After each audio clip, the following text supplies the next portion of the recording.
On Ryan's birthday, his first love came back from overseas. They threw a grand celebration behind my back. That was when I found out they were about to get engaged.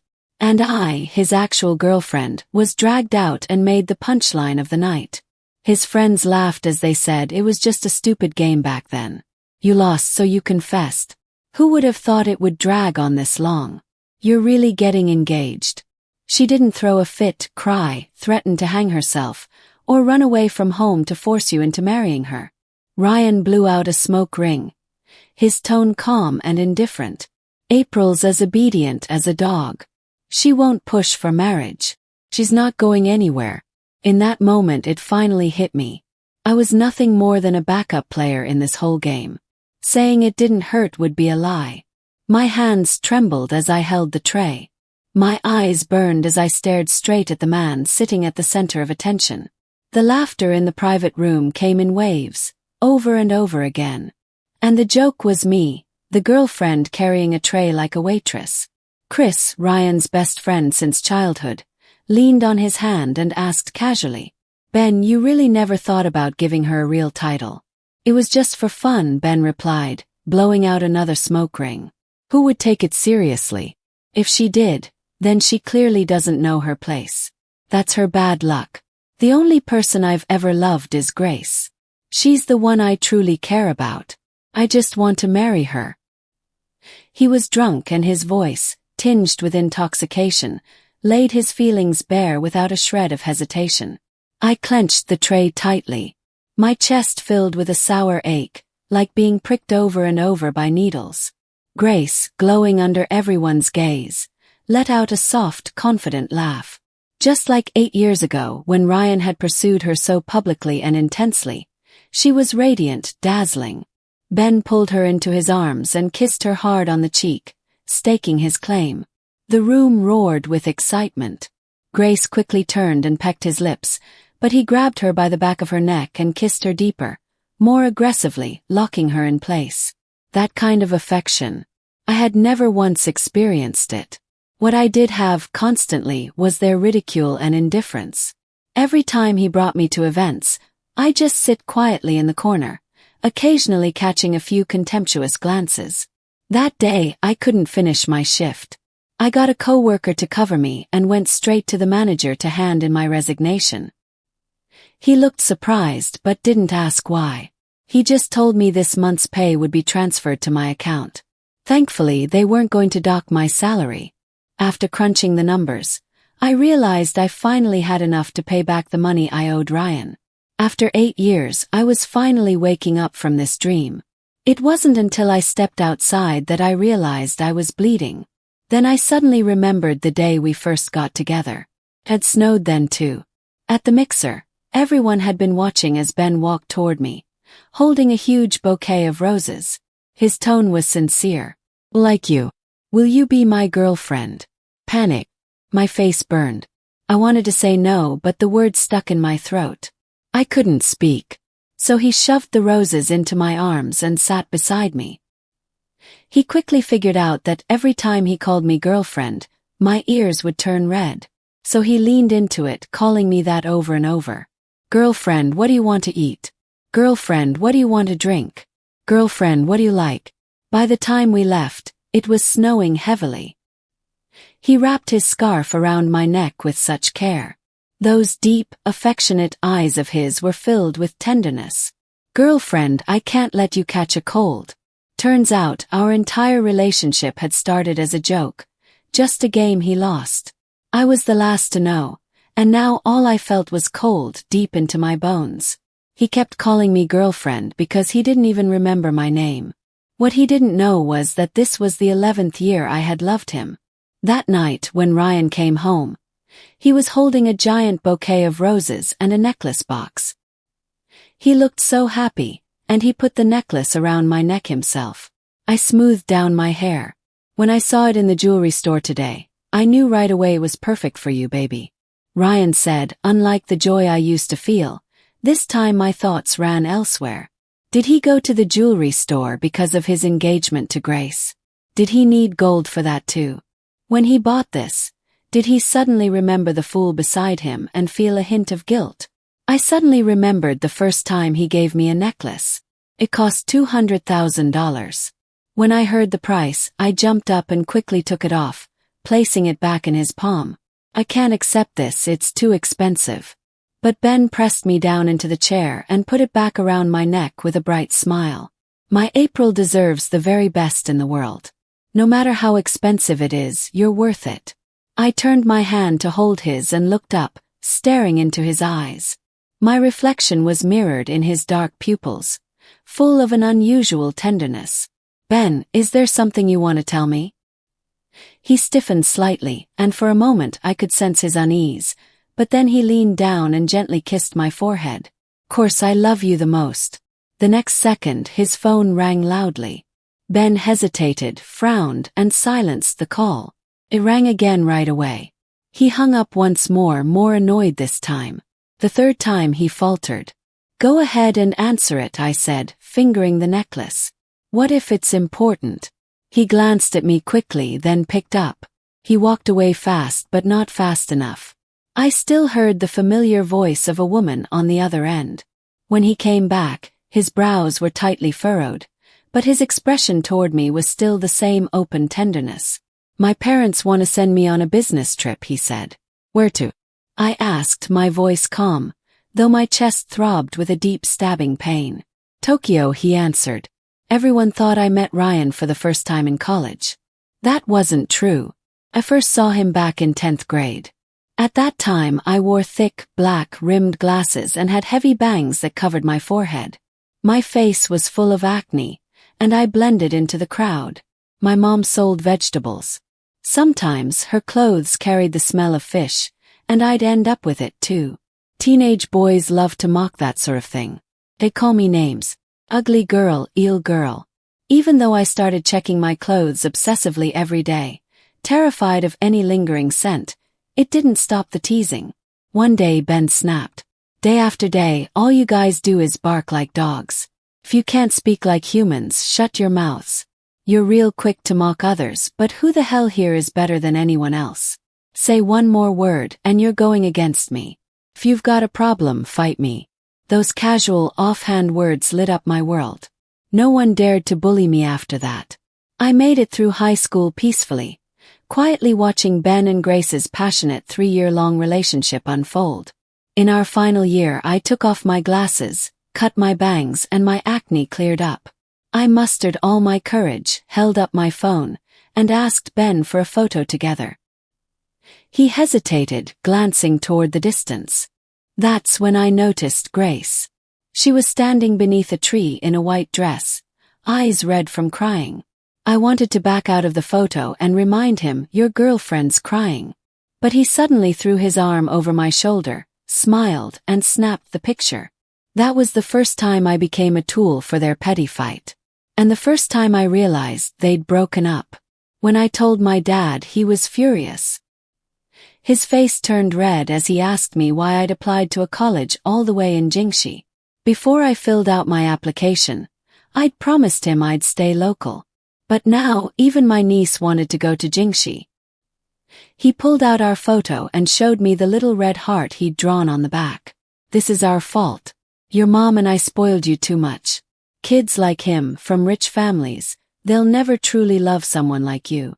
My mom tried to make me apologize, to bow my head and admit I was wrong. But I wiped away my tears and refused. That day I was hit for the first time and I swore I'd keep going.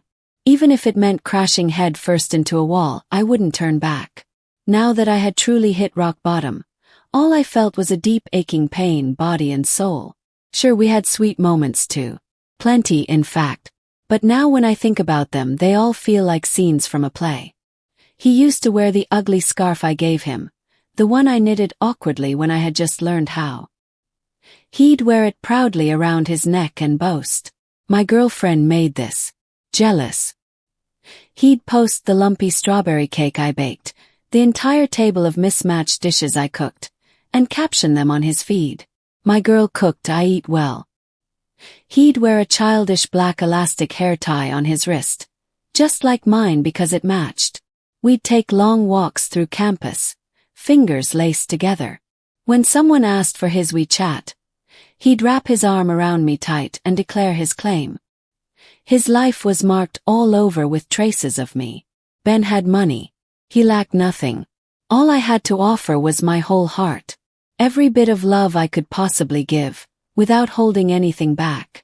In sophomore year, my dad was diagnosed with cancer. A kind, gentle old man. His health deteriorated rapidly. Before we knew it, he was confined to a hospital bed. My mom and I were desperate. We were just regular people like the rest of our relatives. There was no way we could come up with the enormous medical bills.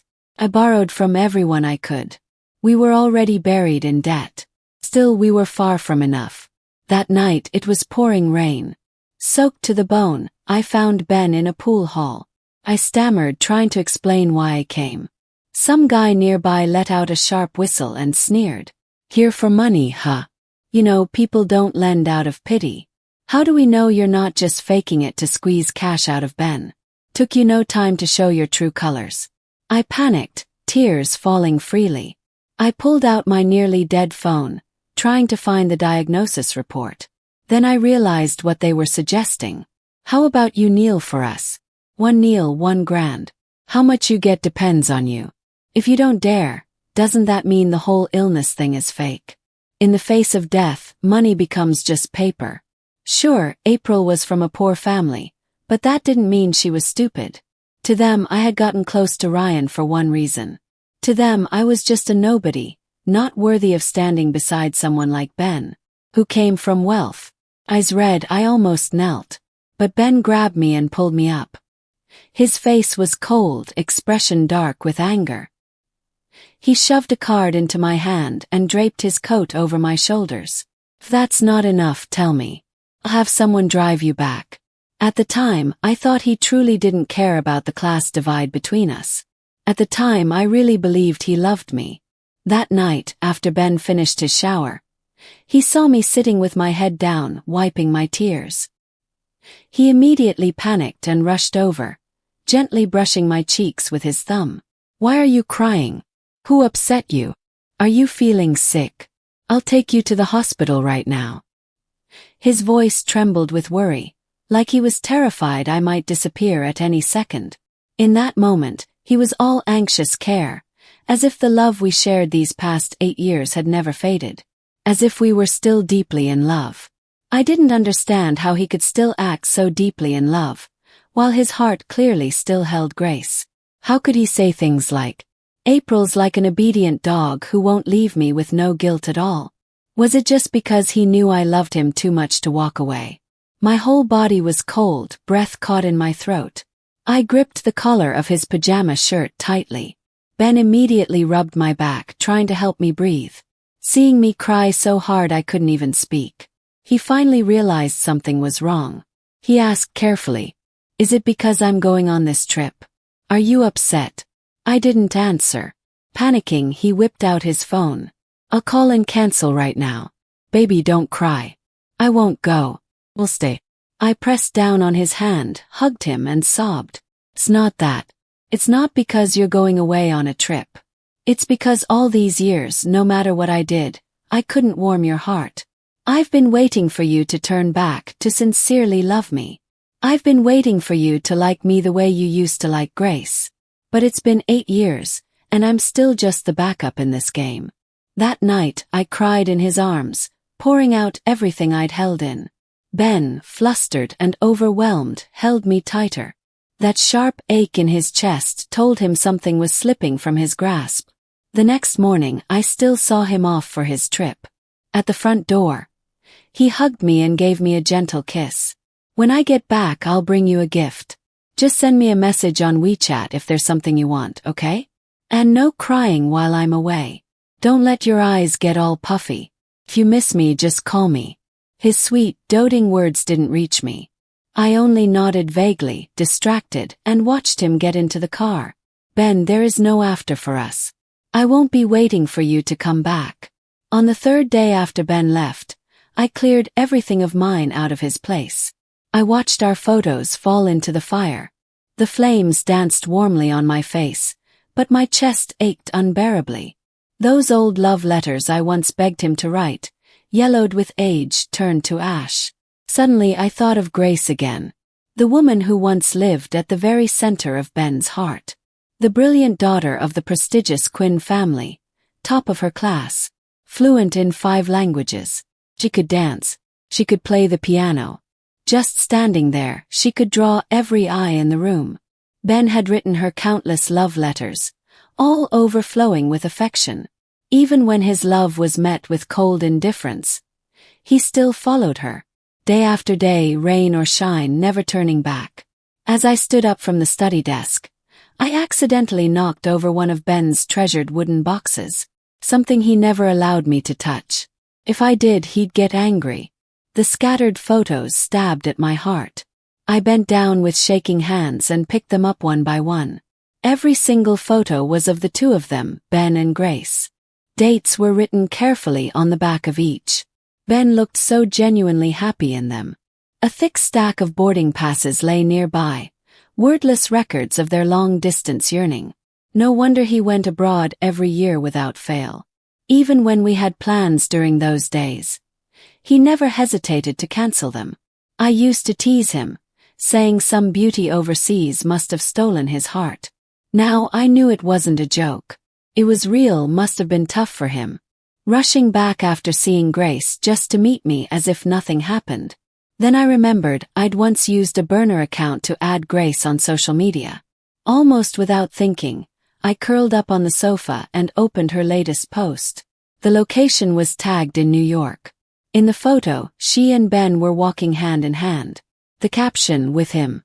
I knew it was Ben because the wristwatch on the guy's arm was the one I gave him. A plain $2,000 watch that meant the world to me. I opened Ben's Moments feed and scrolled endlessly. Almost everything about me had disappeared. Probably set to visible to me only. He never mentioned Grace, but every word was about her. That morning I spent hours torturing myself, scrolling through their posts, crying until could barely breathe. Then in the afternoon, I got an invitation from his mom. At the cafe, she arrived dressed in elegant, expensive clothes. After giving me a long, deliberate once-over, she took a sip of her coffee. "How much would it take for you to leave my son?" Straight to the point. "You two are from different worlds," she continued. "You won't be happy together." I lowered my eyes to the bank card she pushed toward me. If this had happened years ago, I would have felt humiliated. I would have screamed that love could conquer all. But I wasn't 17 anymore. I was 27. I let out a soft laugh and pushed the card back. Luckily, before I came, I'd gathered the courage I needed. I pulled out my own card from my bag and slid it across the table. "Ma'am, this is the money Ben lent me when my dad was sick. I've included the interest. Please help me return it to him. I know he's getting engaged. Please wish him a happy marriage for me." Ben's mom looked at me in silence, then sighed deeply and took the card. That night, as if we were still connected by some invisible thread, Ben called me. He went on and on, chatting about the little frustrations of work, complaining about his unreasonable boss. I stood by the window, listening quietly as snow fell outside. The simple impulse I asked, "Is the snow heavy in New York?" Ben didn't catch on. He laughed. "Yeah, it's coming down pretty hard." "What about Jingxi?" I asked, my heart beating slower, heavier. My voice was steady now, calm. I let out a soft laugh.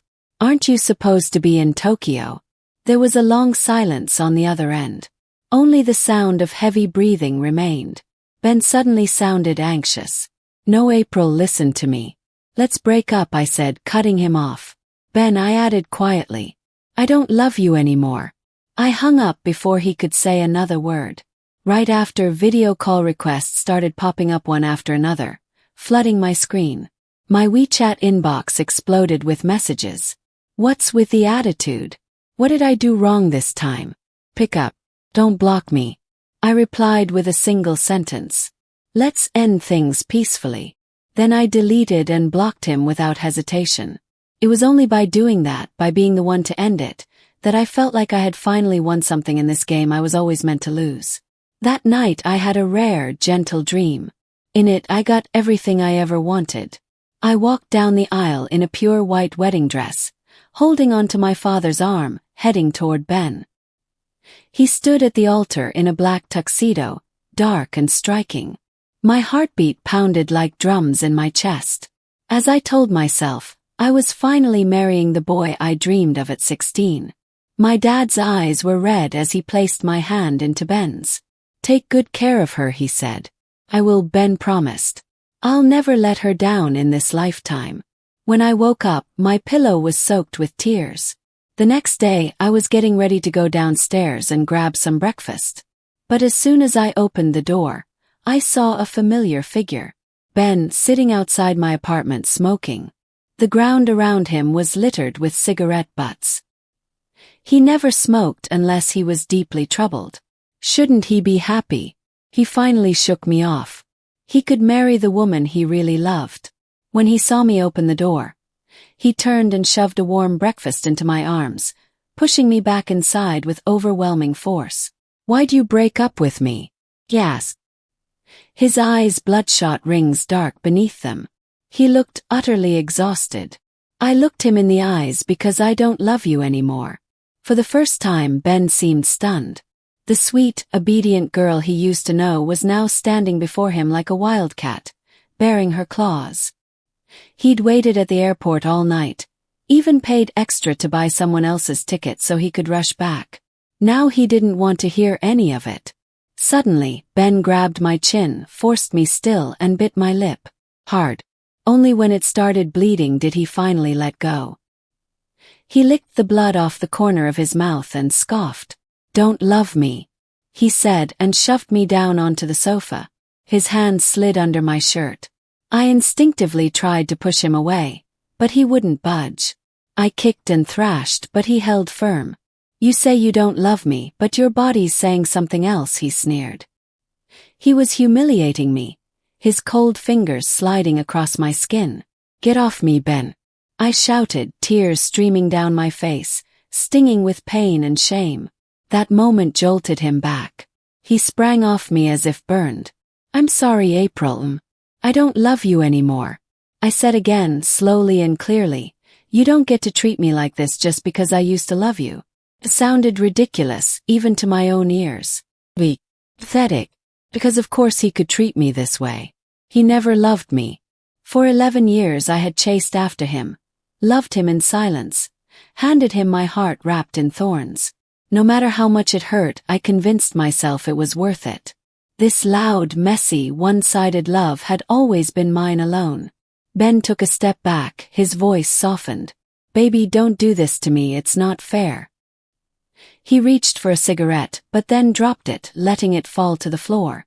Truthfully, I never expected that when I finally let go and walked away, he'd come running after me without hesitation, seeing me remain still, not reacting. He let out a breath of laughter laced with bitterness. He crushed the cigarette under his foot. "April, why is it that when you want to be with me, we're together, but the moment you don't, you just break up? You're the one getting engaged, aren't you?" I stared directly at him.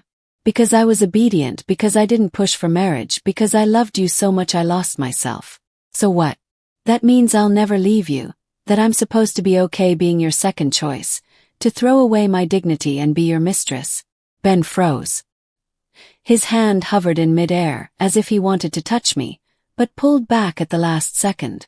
My voice came out dry and hoarse. "How did you know?" I asked. "Which loud mouth couldn't keep their mouth shut in front of you?" Ben, flustered and angry, lunged forward to grab my hand. "Listen to me," I stood where I was, willing to hear his explanation. But all he could do was stammer. Nothing came out that made any real sense because the truth was, the engagement was real. "I've always known," I said with a bitter smile. "I've always known, that's why it's always hurt so much." Ben pressed his lips together, then grabbed my arm. "I don't have to marry her," he said. "We're just like friends now." "Oh, so friends kiss now." Snap. "So you won't marry her, but you'll marry me, the loyal little dog? Then what still keep your first love warm on the side?" I didn't even know when it happened, when Ben had become so utterly rotten. He stared at me intensely, but my eyes had shifted to his ring finger. He was wearing a simple band, engraved with the initials JPU. I had begged him so many times to get matching rings. He always said it's not the right time. Now, seeing me staring at it, he quickly slipped it off. "This my mom gave it to me, I just wore it out of habit." "It's not what you think." I wasn't trying to. I was drunk, I said dumb things I didn't mean. "I never saw you that way, I just thought you were too good, too obedient. I only feel friendly toward Grace now." He started rambling. "Our families have been close for generations, we dated once. That's all, that's why they wanted the engagement. I'll take care of everything, I want to marry you." He always said that, torn between Grace and me. But if it was just a friendship with her, then from the start he could have broken off the engagement for me. He could have introduced me to his mother, but he didn't. 'Cause he was weak and selfish. "Does loving me make you feel ashamed?" Yes. For once, Ben looked down, avoiding my gaze. Just then Grace called. "Ben, why aren't you at the pool hall?" Her voice came through clearly. "I just made some soup for you. I thought you were out again. What are you two doing?" Ben's voice immediately turned nervous. "What's wrong?" He'd never cared what I was doing, even when I got hurt. At most, I'd get a casual go to the hospital. "There are a few guys bothering me." "Ben, where are you?" Grace's voice trembled like she was about to cry. Without thinking, Ben let go of my hand. While comforting Grace on the phone, he was already texting his friends for help. Just before leaving, he turned back. "Don't be mad. I'll explain everything when I get back." My hands were shaking. "You're really going?" Without turning around, he said, "I'll be back as soon as I handle it." But we didn't have a next time anymore. Once again, Ben had left me behind for Grace. As the new year approached, I took some time off and went home early. After my mom finished lighting incense for my dad, she looked over while arranging offerings. "You broke up, didn't you? These past few days I kept dreaming about your dad. He kept saying our sweet little Dan was getting bullied." I mumbled a faint response while stuffing potato chips into my mouth. She came over and held my hand, sighing. "Marriage. Liking someone and being a good match aren't the same thing." She told me she hadn't married my dad because she loved him, but because my grandpa had said they were a good fit. But in all those years, my dad had loved her and only her.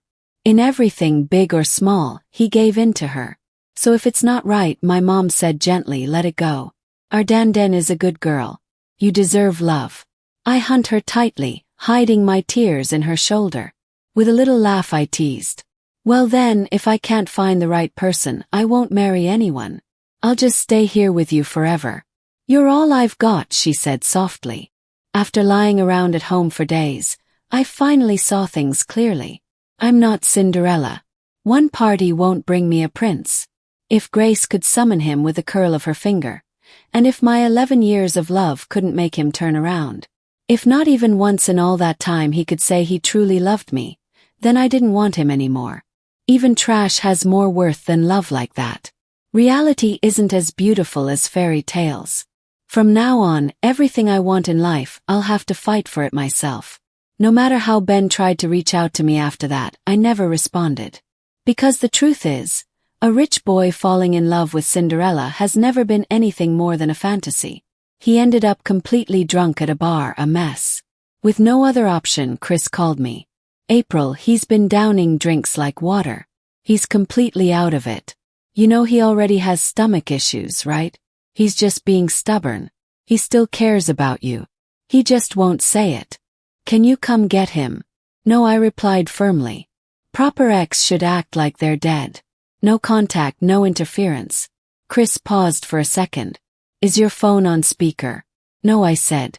"Let me put it on now." "Ben, I'm talking to you. Your body is your own. Even if you drink yourself to death, it has nothing to do with me. Stop bothering me. I don't love you anymore, and I have no interest in getting back together." I hung up cleanly. There was a long silence in the private room. Ben's eyes reddened with frustration. April loved me so much, she's bound to come crawling back in a few days. This time, Chris didn't respond. Before the new year, there was a rare high school reunion. Ben received a warm invitation, and out of politeness agreed to go. When he sat down, he noticed one seat was still empty. The class rep joked, well, look who finally showed up, our Mr. Popular himself. You and April never used to come to these.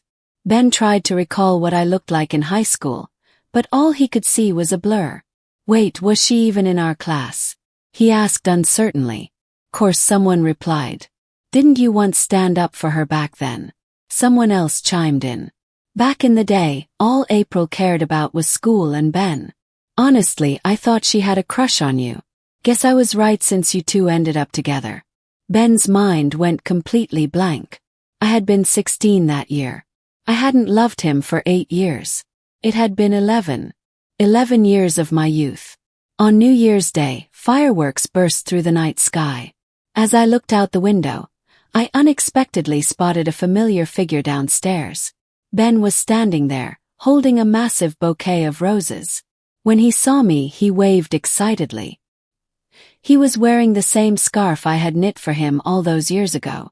When I came downstairs, he rushed toward me and pulled me into a tight hug. I finally found you, he said, voice full of grievance. He held me tighter and tighter like he was afraid I'd disappear again. Only when I started to struggle for breath did he finally let go. Without even looking at me, he fumbled in his coat pocket and pulled out a red velvet box. Inside was a diamond the size of a pigeon egg. I'm not ashamed to love you, he stammered. I truly want to marry you. It was a sentence I had waited 11 years to hear. Tears welled up in my eyes. Some emotions buried for too long eventually burst out. I laughed at myself and said, do you see it now? See what? He asked the gap between us. You live in a villa, drive a luxury car. I work 9 to 5 taking the subway to save money. For you, buying a diamond ring is nothing. For me, saving up just to get you a birthday gift that suits you takes forever. We're not the same, we don't belong in the same world. We don't match. I don't need you to buy me anything, he argued quickly. I just want you by my side. The day I found out my dad was terminally ill, my mom broke down crying, clutching me. But I couldn't cry. I had to be the backbone of the family. I was just a sophomore then. My hair fell out in clumps from the stress. I couldn't sleep. All I wanted was to hug you and cry. But you had no idea. You were off racing cars with your friends, getting drunk in some bar. I was freezing, shaking all over, everything was a blur. I had nowhere left to turn, Ben. I searched for you the whole day in the pouring rain. You didn't reply to my messages. Your friends ran me in circles. I walked until my feet bled, covered in blisters. And in the end they told me where you were at the pool hall. But only if I knelt and begged. You caught me when I nearly fell. Back then I thought maybe, just maybe, you loved me even if only briefly. But then, as I reached into your coat pocket, my hand brushed your phone. I picked it up, intending to return it. But at the door I overheard everything. All those things you'd said, buried memories you let slip in my absence. Saying it all out loud now, it lifts a little weight from my chest. My voice choked, then broke into sobs. I coughed through my tears. In my mind I saw Ben's face again, unbothered, careless as he blew out a smoke ring. Voice cold and cruel. April, she's an old clingy girl, pathetic. I pretended I hadn't heard it. But deep down I swore to myself I would pay him back every cent. Still we kept dating for 8 years. I thought I finally had a place in his heart. But eyes don't lie. Every time news of Grace came up, he'd leave me behind without hesitation. My mom used to ask me subtly but consistently, is it because we borrowed money from him? Do his family hate us for being poor? She wondered if our background made them look down on me. If our status was too shameful to mention. For 3 months we didn't speak. He was traveling overseas with Grace, and I was working myself to the bone. 4 part-time jobs a day, sleeping only 4 hours a night just to pay him back. I knew he didn't need the money. The spare change slipping through his fingers could support me for years. But to me that money was a nightmare. I had dreams where he screamed at me, called me a gold digger. I kept comforting myself, kept reassuring my parents. I've liked him for a long time, he's good to me, he's never treated me badly. April, Ben's eyes were so red they looked raw, like the snowstorm outside had blinded him. It took him a moment to realize what he had just heard. Bookmark, go back, his body started shaking, he collapsed in despair. No, please don't say any more, I never meant to. I didn't know you were there. I saw his hand shaking as he held the velvet ring box. I gently closed the lid. That thing I'd once dreamed about, wanted more than anything, meant nothing to me now. You said you wanted to marry me. I waited so long for those words. All these years I was waiting for you to turn around and see me. Waiting for you to truly love me. But I forgot this was all just a game to you, to all of you. I was never one of the real players, just a substitute piece. Ben, I said I don't need you, I never did. Let's just end this cleanly. He stood frozen, pale as paper, unable to speak. He clung to my hand, unwilling to let go, tears falling one by one into my palm. He had so much to say, yet all of it caught in his throat. Not a single word came out. I hesitated for a second. Then slowly, finger by finger, I pried his hand off mine, pushed him away, and turned to go upstairs. Ben stayed rooted where he was, overwhelmed and broken. He crouched down, covered his face and sobbed uncontrollably. On the morning of New Year's Day, I had just crawled out from under the blankets when I saw him, sitting on the couch, wrapped in a thick quilt, drinking hot water. His lips were pale, his face ashen, his body trembling uncontrollably. My mom pulled me into the kitchen and whispered, I ran into him this morning while taking out the trash. He was downstairs all night, swaying like he might collapse. I was scared he'd pass out in front of the building, so I brought him inside. After all, he did help save your father's life once. When Ben saw me, he stood up awkwardly, clearly unsure of what to do. His eyes turned red instantly. Happy New Year, April, he said. His voice soft and unsure. I nodded, perform thoroughly. Happy New Year, if you're feeling better, please leave. I don't want to see you again. You're really this heartless? He asked, desperate, clutching my wrist tightly. When I didn't respond, he continued in a hoarse voice, I don't love Grace anymore. His voice was tight with tension. I'm already in love with you, he said. But I never wanted to be anyone's backup.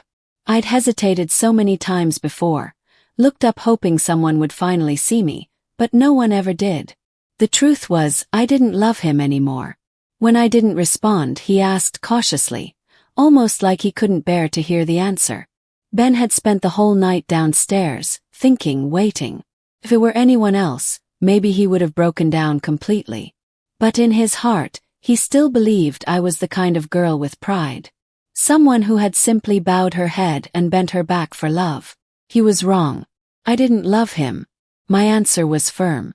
This life is only so long, and I'd already fallen once. I wasn't going to throw myself in again just to end up shattered. I had already lost my dignity. What right did I have to talk about love? That day, Ben left in disappointment. After that, I never saw him again. When the new year ended, I was transferred to the overseas branch for training. My days were busy, fulfilling. Occasionally, I would catch glimpses of Ben from afar. He always kept his distance, never approached. At 30, my mother had grown older. She missed me and always hoped I'd come home more often. So I applied to be transferred back. That way I could work and take care of her at the same time. She kept hoping I'd find someone, gently encouraging me to go on blind dates. I brushed her off, saying my career wasn't stable yet. Eventually, I was promoted to general manager. And during a business negotiation with the Jan Group, I saw Ben again. He wasn't the reckless young man from my 20s anymore. He'd grown up, matured. The John family was thriving. Whenever we ran into each other, Ben would bring up the past. But the past had nothing to do with me anymore. I've let it go, I told him. He nodded. At 35, I met my husband. He treated me well, surprises every day, eyes full of nothing but me. The night before our wedding, I visited my father's grave alone. I poured his favorite wine. Dad, I said softly, I'm getting married tomorrow. Not to the boy I once loved when I was young. I met him at work. He and his family are kind to Mom and me. I just wanted to have a little chat with you. Next time, I'll bring him here to meet you." The wind rustled the leaves and the trees above me, like he was answering me back. On my wedding day, I spotted Ben in the crowd. He was crying so hard he could barely breathe. A bit dazed, a bit lost. But my life had already moved on. The one I loved was separated from me by mountains and seas. And mountains and seas cannot be crossed. From Ben's perspective, extra. It was true, I first got together with April because of a silly college party game. Everyone at the mixer had been all over me, except for her. She sat quietly in the corner, like she didn't care at all. That's what made her stand out. That's why I picked her. I didn't expect that just hearing the word girlfriend would make her ears turn red. It was cute. I couldn't help but tease her. Later I learned she was brilliant. Not just a scholarship winner every year but student council president too. She had a light in her that drew people in. I was always a selfish, careless guy. But I still stayed with her for 8 years. I never realized she had become part of my life until it was too late. I always thought I had time. That my world shouldn't be limited to just one person. Then she said she didn't love me anymore. I smoked all night at the airport, rushed back to see her. When I saw her again, rage exploded inside me. I grabbed her, pulled at her clothes. She cried. Eyes swollen red and puffy. She looked terrible. But my heart softened. I shouldn't have treated her that way. She told me I had no right to hurt her just because she once loved me. But then Grace called, saying someone was harassing her. I was worried, so I left, telling April I'd explain everything when I got back. She asked me to stay. I didn't turn around. But I forgot. Disappointment doesn't come all at once. Builds up, piece by piece. By then, there really was no more us. After another failed conversation, I walked away bitterly. I told myself, April loves me so much she'll come back eventually. But he never lowered his pride again. At another class reunion, someone brought up the ugly fish-selling girl. And only then did it truly hit me. We had known each other far longer than I remembered. Someone said April had liked me even back then. That in her eyes, besides school, there was only me. I did the math, 11 years of youth, and all of it she had given to me. Later, when my mom handed me back the bank card, I couldn't shake the guilt in my chest. I regretted everything. On New Year's Eve, I went to find her. I told her I truly wanted to marry her. I had even bought a large diamond ring, ready to propose. But she looked at me and said softly, "This isn't what I want anymore." That was when I realized, her eyes no longer held any love for me. I told me all about the past, about everything she'd been through. And as I listened, every word felt like another shard of ice embedding in my skin. I couldn't even speak through the tears. I stood outside her place all night, and in the morning, her mother found me and let me in. I begged her, "Is there really no chance left for us?" She said, "There isn't." As I was leaving, I overheard her speaking to her mom. "Loving someone for too long only adds up to disappointment," she said. "I'm human too. Have dignity. I can't give that up just to marry him." On New Year's Day, I sat in my car outside her building, watching the light in her window flicker from dark to bright and back to dark again. After she broke up with me, I drifted through life aimlessly, until I finally understood how I felt. I ended my engagement with Grace. We were too alike, two people with strong tempers, never truly compatible. Later, she found someone else, someone from her world, someone who treated her well. She was happy, deeply loved. For a long time after that, I regretted taking April's love for granted. When we got back together, I had been greedy, trying to hold on to her, while still chasing the rush of a first love. As I got older, the people around me began getting married. They encouraged me to start over, to open my heart again. But all I could think was, how did she survive those 11 years? Round and round we went. And somehow, I ended up the last person in our circle still alone. Later she went abroad. I often adjusted my schedule just to fly out and see her, watch from afar without ever disturbing her. I didn't dare. I was the one who hurt her. All I could do now was look at her from a distance. At 30, April was promoted. She rose from department head to general manager. No one dared mock her as the ugly fish girl anymore. They addressed her with respect. President Chen. In negotiations, she was sharp and decisive, earning her name and place. One day we crossed paths at a business meeting. She stood in front of me in a sleek brown coat, poised and confident, and my heart fell into chaos. I invited her to lunch. She didn't decline. But during our conversation, she was calm, distant, completely free of the past. She didn't avoid talking about what had happened between us. She just said what's missed is missed. The past can't be chased. I stared at her, stunned. Hit me all at once. April had become even more beautiful. 35, she got married. It had taken her 8 years to love me and another 8 to heal. The only one still trapped in the past was me. I asked someone to send her a wedding gift, a red envelope with 10 million yuan. I didn't sign it. I also found her mother and slipped her a card with 50 million. Tears filled my eyes. Auntie, she gave me 19 years of her youth. It shouldn't be wasted. Just think of me as her older brother, giving her away today. This is her dowry. Her mother kept trying to return it, but I ran. I didn't have the guts to stay. Selfishly, I thought I'd met her parents. I'd given her 60 million.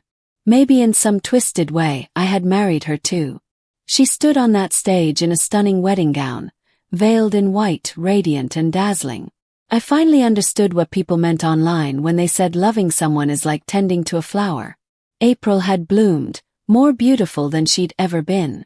I watched her, tears spilling down my face. When they exchanged rings and kissed, I sat in the audience thinking, if only those things hadn't happened. Maybe April would have married me. Maybe by now we'd have a pair of adorable kids running around calling me daddy. I wanted so badly to run on stage, stop the wedding, beg her to love me again. No matter how late it was, but I had already lost the girl who once loved me with all her heart. I didn't even dare watch her walk over with her husband to toast the guests. I fled in shame, tears streamed down my face. I had truly completely lost April Chen, the woman who once loved me to her very core. In this life, I lost the one person who loved me most. This is the end of my story. Subscribe to not miss more videos like this. And remember, history is a chance to become a better person, and see you soon.